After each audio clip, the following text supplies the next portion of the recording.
This podcast is sponsored by nobody.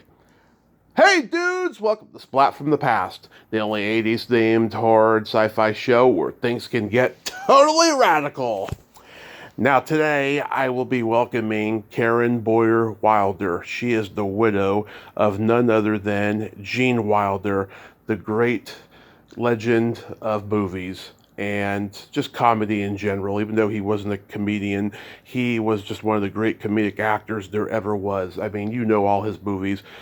Blazing Saddles, Young Frankenstein, The Producers, Silver Streak, Stir Crazy, all those great classics he made with Pryor, The World's Greatest Lover, the Frisco Kid. Oh my God, it goes on and on. Haunted Honeymoon. You know, he was married to Gilda Radner in the 80s.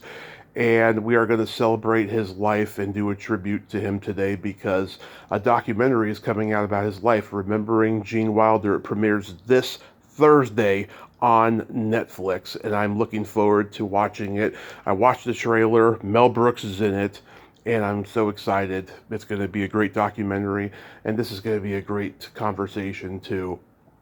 God, all the great iconic movies that he did, you know, and even the bad ones. I love the good and the bad ones that he did. Gene Wilder was just a true original in the presence like none other. He influenced me growing up. Oh, and shame on me. He was Willy Wonka and Willy Wonka and the Chocolate Factory. Everybody knows that. That's his most beloved role that everyone associates him with the most out of all the iconic films. And this is going to be a great conversation today. Like I said, he's my hero, and I've been wanting to do a tribute to Gene for a very long time, and now I have the opportunity. So yeah, here is my interview with Karen Boyer Wilder.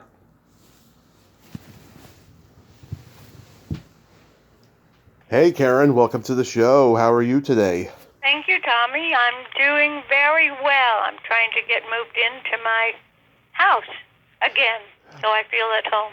I know the feeling. We just moved into this place last week. I've had to move several times in the past year because of circumstances, and it's very exhausting. Okay. Oh, I totally get it. I can't tell you what an honor this is because as a latchkey kid who has loved Gene since my parents recorded Silver Streak when I was 3, this is They let you see Silver Streak at 3? Yeah, this is a wonderful treat. Thank you so much for taking the time today. Well, you're welcome. I love to hear good things about my husband. So let's start with this documentary, Remembering Gene Wilder, which premieres this Thursday, June 13th on Netflix. I watched the trailer. It looks so good. I'm looking forward to seeing it. Was this Julie Nimoy's idea first and foremost? David and Julie Nimoy asked me if they could do a documentary about Gene to bring awareness to Alzheimer's, and I said yes. I would like to be able to use his celebrity name to help bring awareness to Alzheimer's and hope people will donate and help find a cure. They've made a lot of progress in the last 5 years. That wasn't possible when Gene was ill. So yes, that's how it came about. And then he got Ron Frank and Glenn Kirschbaum to edit it and basically make the movie that it became, and it's wonderful, and they listen. And I like them because they listen to me. Yeah, so she just came to you with this idea, and you said, yes, it's time? Yes. Basically, yes, but it took 6 years to make because it happened just before COVID. We decided to do it, and then during COVID, there were some of the people that interviewed it from the telephone because they couldn't let people in the house. So it took a long time, but I'm very thrilled that people love it the way they do. The response has been heartwarming and amazing whenever I visit the audiences. Yes. Yeah, their father, Leonard Nimoy, directed Gene in Funny About Love. I take it they had a pretty good friendship? Very good. Yes, we were very friendly with Leonard and Susan. Although the movie was a flop, but that wasn't Leonard's fault or Gene's fault. They were good. It was the studio that decided not to use the whole story. There's some funny moments in that movie, but Well, yeah. there are, yes, but they ruined this tale of a man becoming mature. Yeah. So did you work hands-on this documentary in any way? Like, did you consult on stories and pictures of Gene throughout? Absolutely, absolutely. I provided many of the photographs. Hmm. Did it go through the film festival circuit before Netflix picked it up?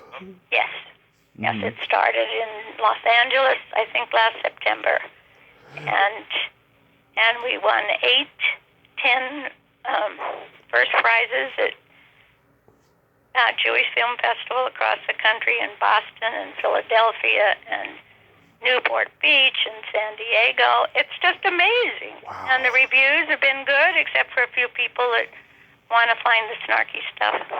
Yeah, people are always going to be that way. But that is so amazing. Wow, 8 awards. That is a huge accomplishment, especially in this day and age now where it's hard to even get things seen. And I'm sure it's tougher now getting people to come out to the festivals, you know. Oh, yes, but, they were all, well, not all of them were crowded, but most of them were very crowded. The theater was full. All the ones I went to. That's awesome. So going back in time, I was reading that Gene didn't have interest in acting until his sister began studying it. Is that right? That's true. She started to act, and he saw her perform, and he thought that would be a wonderful freedom for him. I've heard similar stories like this. He was 11, and the teacher said, "If you're still interested when you're 13, come back." That's true. He was 10 or 11, one of those. But it was when you're 13, come back, and he did. He went back at 13. And then he went to a military private school in Hollywood, which boggled my mind. I didn't even know Hollywood had one. Black Fox Military Academy. Wow. And Harrison Ford Hmm. bought the wood because Harrison Ford was a good carpenter, and when they closed Black Fox Academy, Harrison Ford, who starred with Gene in Frisco Kid, ended up buying boards from Black Fox Military Academy for use in whatever he was building. I thought that's an interesting coincidence, don't you think? That is. That is. But then again, there was no internet back then, so it was a small world. Like, everybody knew each other. That's true. That's true. And people told the truth, things like that. Yeah. Wow. And then after that short-lived venture, he studied Shakespeare. He went to the University of Iowa. He was drafted in the Army, and then found himself at HB Studios with Uta Hagen he was studying under. Yeah, but he also went to Bristol Old Vic in England. Oh, okay. And while he was there, he met Charles Grodin, who told him to take Lee Strasberg's private class, which led him to the Actors Studio. And I had no idea he was even at the Actors Studio. That Gene had been at the Actors Studio?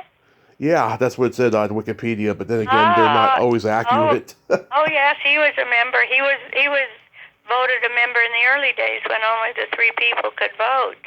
Mm-hmm. Elia Kazan, Joe Strasberg, and a woman's name I can't remember right now. I'm sorry, I can't. It's okay.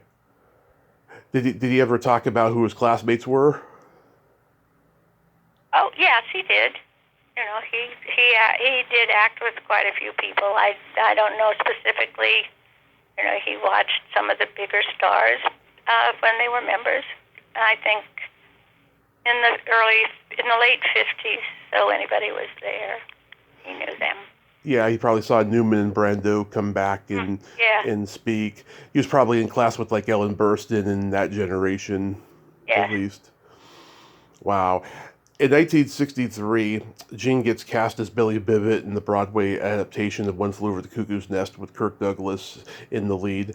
Back then, that play was a disaster. I think because the book was so current and the story was so current, it needed another decade to be accepted. Then when Michael Douglas made the movie, I'm saying this, it was wonderful. Yeah, because they started doing it up in Berkeley, and that led to the movie getting greenlit because Saul Zaentz was up there too, and he saw it, and then of course Michael Douglas got involved. No, I didn't know that. But Like, do you know if there's any like rare footage of the play that's in existence? I have no idea. Because I gotta say, I would love to see Gene's interpretation of Billy. You know, So would I. that would Wouldn't be that be so. great? Yeah, that would be interesting. You know, yeah, because like probably by then the General Electric theaters and everything was probably done, and PBS didn't exist quite yet. You know, so it probably never did get filmed. But that I'm would. sure it didn't. There's so many things that, but I don't think they started really filming things on Broadway for a long time. I certainly wouldn't know the dates, but I know that they started to photograph ballets, and Yeah. sure Did you? when. Had to Did be when it was an easier time to film, and I don't know. yeah. Did Gene ever talk about Kirk Douglas? Did he respect him as an actor? Yes, he did. Yeah. Yeah, that would be so interesting just to see footage of that if it existed. But his career doesn't really take off until like Bonnie and Clyde when people start casting him in Hollywood movies, right? Well, he was in the producers first, and he was nominated for Academy Award for that, and that is what made him Oh, known. I didn't realize the producers was made first. It was made first, but he worked on Bonnie and Clyde first, and Warren Beatty and Arthur Penn had seen him on Broadway, and that's how they wanted him. That's why they wanted him to act in Bonnie and Clyde. Yeah. Oh my God, that's one of my top 10 favorite movies of all time, and that part kills me when he reacts to finding out that his wife is 33. Yes. Yes. That's funny. It is funny. Gene was a great reactor in comedy. It's like the scene in The Woman in Red when Gene reacts to Michael Zorich as the punk rock boyfriend of his daughter, and he reacts to just how weird he is repeating everything Gene says. It's brilliant. Well, he said that about himself. He's a reactor. Very Yeah. good at doing that. And he is. He's amazing, isn't he? Yeah, he didn't have to say anything. It would just be Nope. funny. No, that's the truth. Yeah. I have watched him a lot. I have seen all his movies since I was a kid. He's just always been one of my comedy heroes, I tell you. Oh, that's good. You probably know them better than he does. Probably. I mean, than he would when he was alive. Probably. He'd say, that person knows all the lines in Young Frankenstein. Yeah. One of the earliest memories I can remember seeing Gene do is, of course, his beloved role as Willy Wonka. I read that he didn't want to do the role unless he could do the limping and somersault. That's true. Yeah, so he recognized in the script that this character was like a Robert Preston-esque con man who lies, yet he's mysteriously charming and mystical. Yes. Yeah, I can't imagine that part not being in the movie because it sets the guy up really, really quick, you know? Well, and Gene said he wouldn't do it if they wouldn't agree to that. And although in the documentary you'll hear Mel Stewart say we wanted Gene Wilder to do the part. When Gene was doing the movie, they asked him to do one take without the fall, and he hesitated to do it. He did one take, and they chose not to use it. But Gene said after that, if they asked me to do something that I thought was wrong for the part, I would refuse to do it. Wow. You know, he did feel that strongly about it. He wanted the character for the kids to figure it out early. He's just very smart about things like that. Yeah, you know, the kids are at the factory just under an hour of the movie, and it seems like it's longer because Gene is he really commits to that role. It makes it seem so much longer, and it's so wonderful. That movie just holds up over time. It seems to, and most of Gene's movies do hold up over time. Some of them aren't so good, but Yeah. he's always a good actor, no matter what it is. No matter what. Yeah. It seemed like he was at home most with comedy. You know, he didn't do a ton of drama. It seems, except for maybe No, on he didn't, stage. but he would have been very good. Mm-hmm. I think, Hollywood does have a reputation for saying, well, that guy can only do comedy. He would do very well, but he probably, let's see, what did he say? He looked at a picture of a very handsome man once and pointed to it and said, if I looked like him, I'd be a big star today. Well, he was a big star. But he didn't have the looks that most people think would have in dramatic roles. Mm-hmm.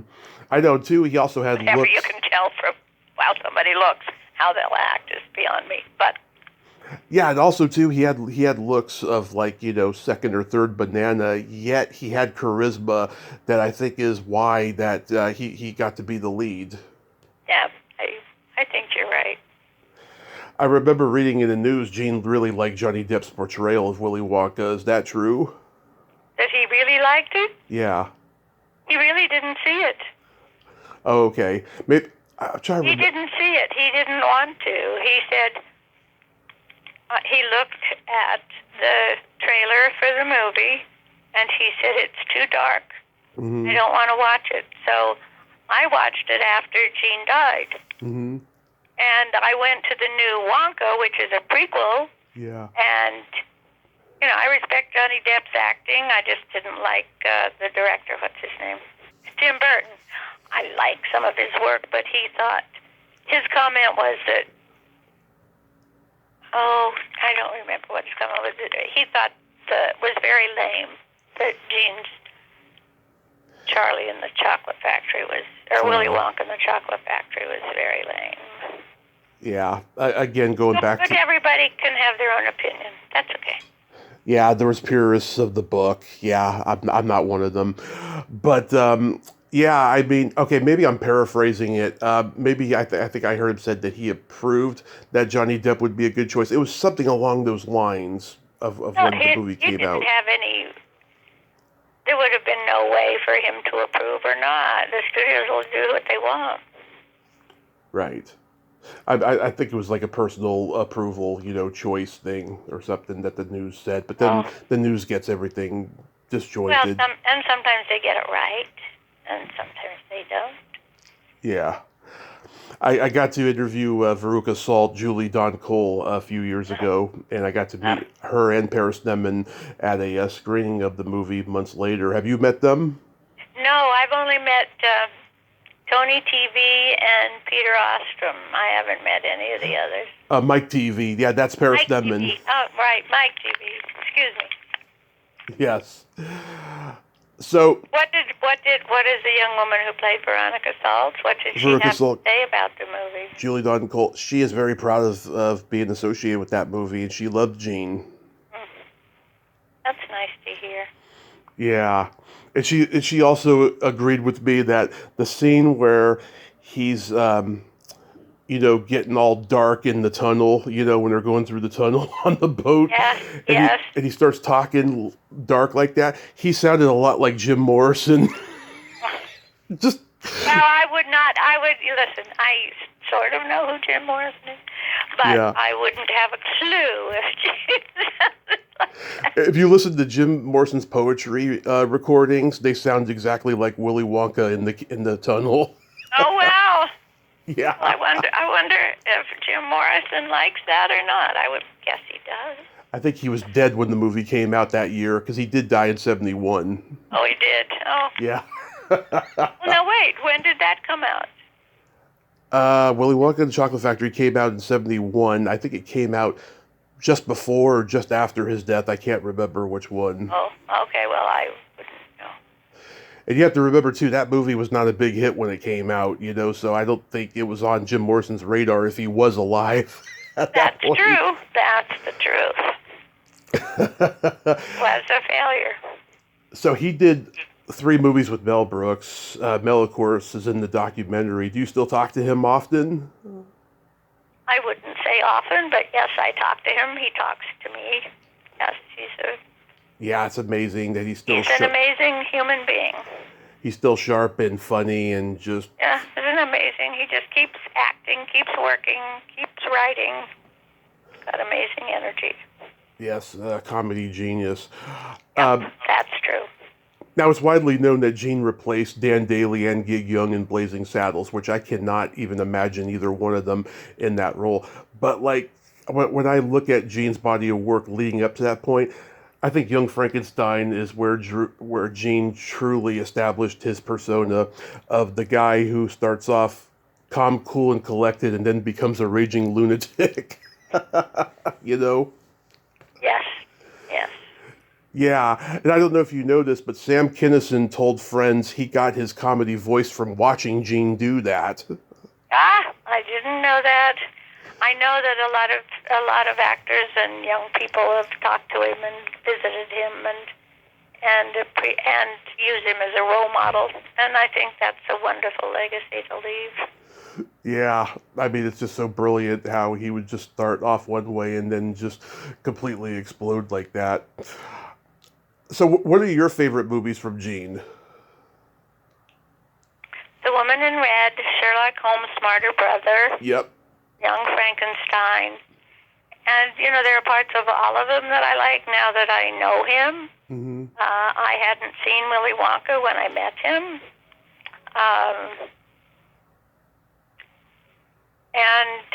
Let's see, I thought Silver Streak and Stir Crazy, and I had liked them. So, I liked him. I'm not a big fan of anybody occasionally, but I did like him very much.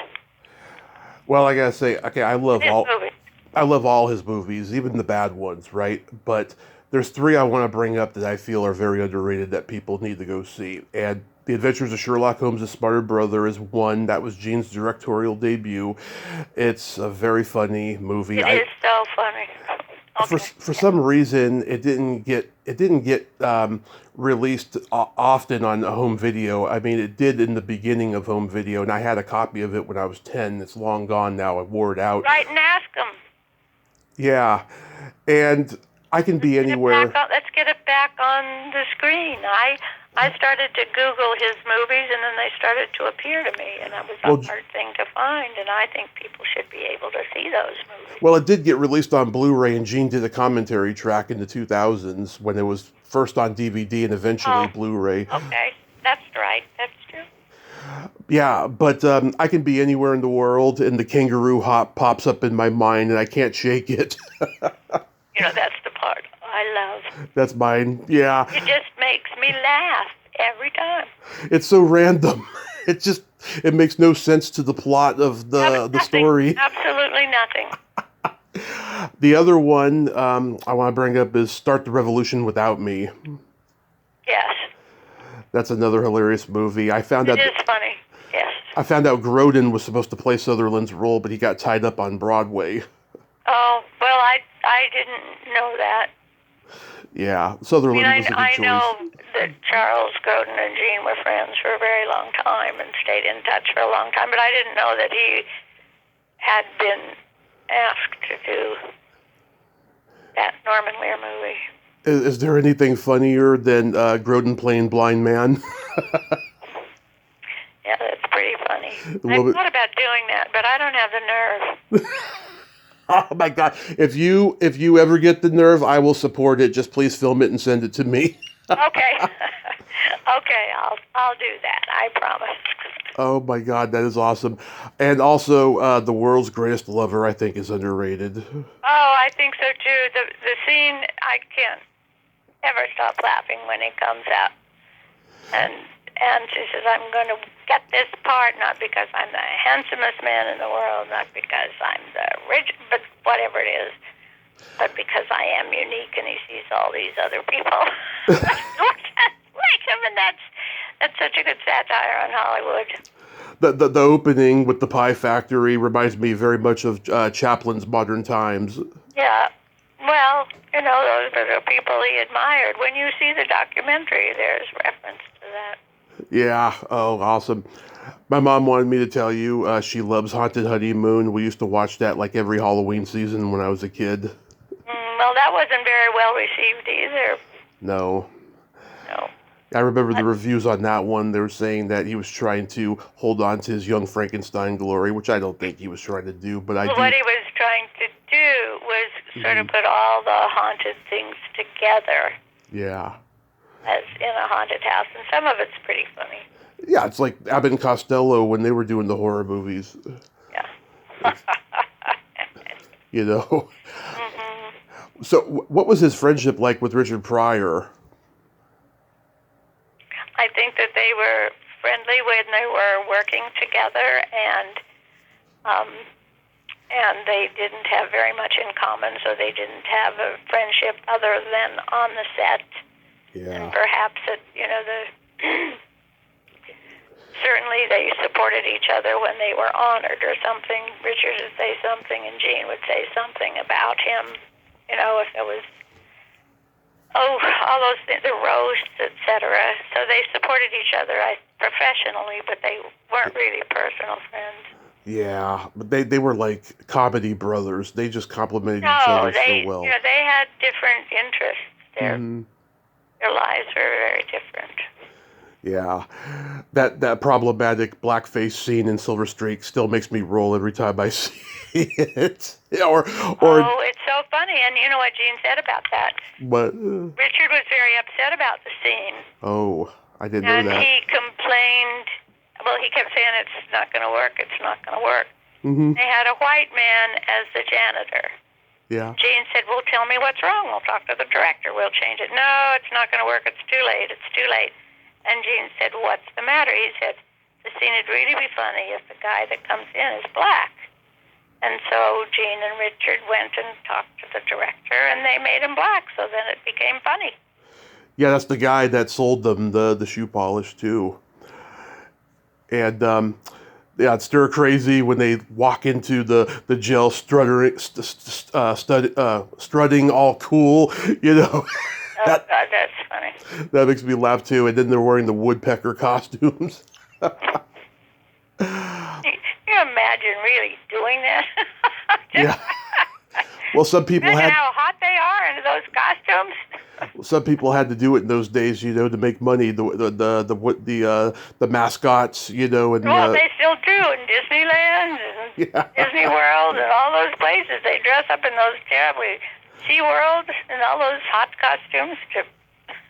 But in those days, though, you know, they did the commercial ads wearing those and stuff. You don't really see that anymore. You just see the sports teams, mascots in Disneyland. But, like, yeah, back then people had to make a living doing that. That's true. So what year did you meet Gene and how? I met Gene in 88, I guess. Mm-hmm. And that was... He was, wait. Go ahead. Right? He'd been offered a movie script, See No Evil, Hear No Evil. Love that movie. And he'd refused it. He said, because you're pissing on the hearing impaired and the deaf and the blind, and I don't want to. He said, the plot's good, but the script is terrible. Mm-hmm. So he said no. And then 3 months later, and he changed agent, and the agent said, we've got this great script for you. And he looked at it, and he says, I'm not going to do this. Then 6 months later, they came and said, TriStar wants to do it with you and Richard. And Gene said, I'll write the first 20 pages, and if you like it, then I'll do it. So he did that. And in the meantime, his producer or secretary or assistant called my office at the New York League for the Hard of Hearing, which no longer exists. It's now named the Communication Center for Hearing and Language in New York. Mm-hmm. And because I worked with the hearing impaired people, so I tried to call back several times, and I thought, that person is never there, and I wasn't smart enough. I was in New York City, and it was a call from California, so I was calling it at an inopportune time because of the time difference. And I guess she didn't realize enough to tell me that. So I walked into my secretary's office one day, and she told me it was this person on the phone, and I said, what does she want? And she said, she put the phone to her chest and she says, I think you should take this call.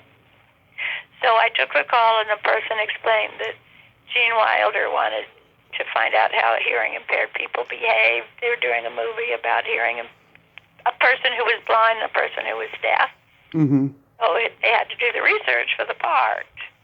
And my reaction was, sure, if they wanted to treat them with respect. And he came to my office, and we got to know each other then.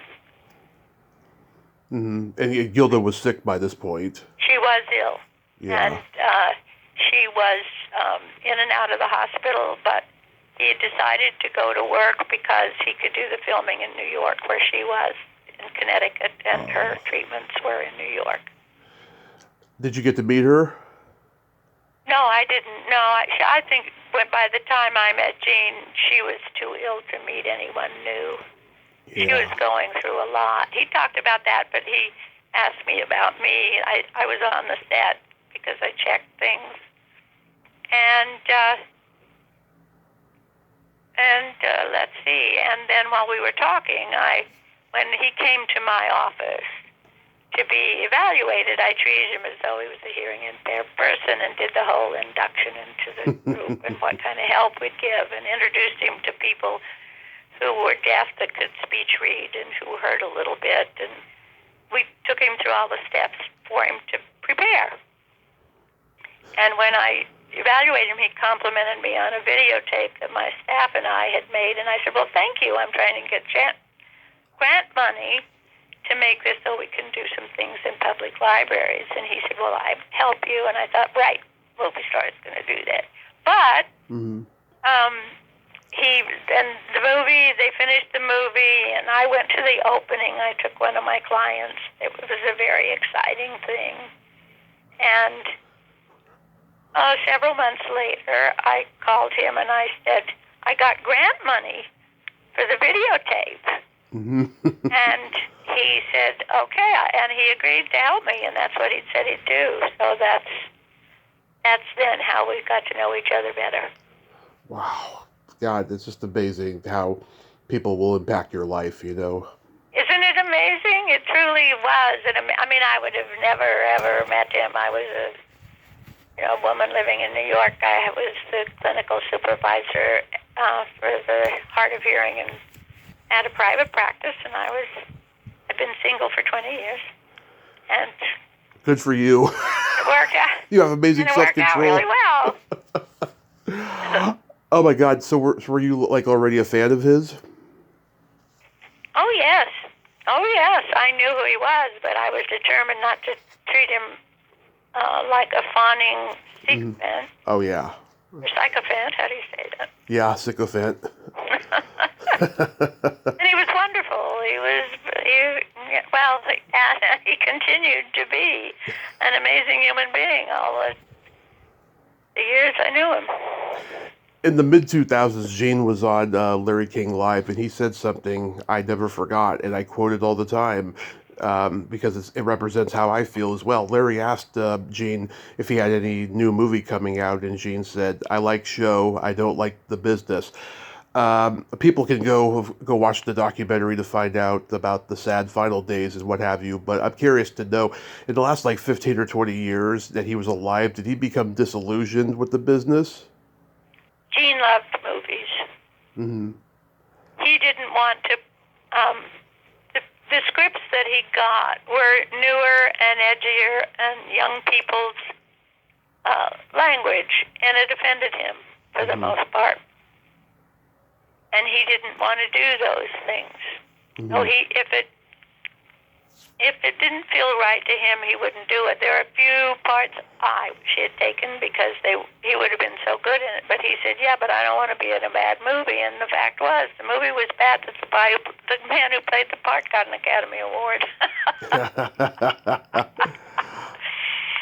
So he loved movies. He didn't become disillusioned. He just didn't want to be part of... He didn't like the animated part. He likes real movies, real people, and that has changed our culture and movie culture, and a lot. Computers have changed it a lot, and they made it faster, and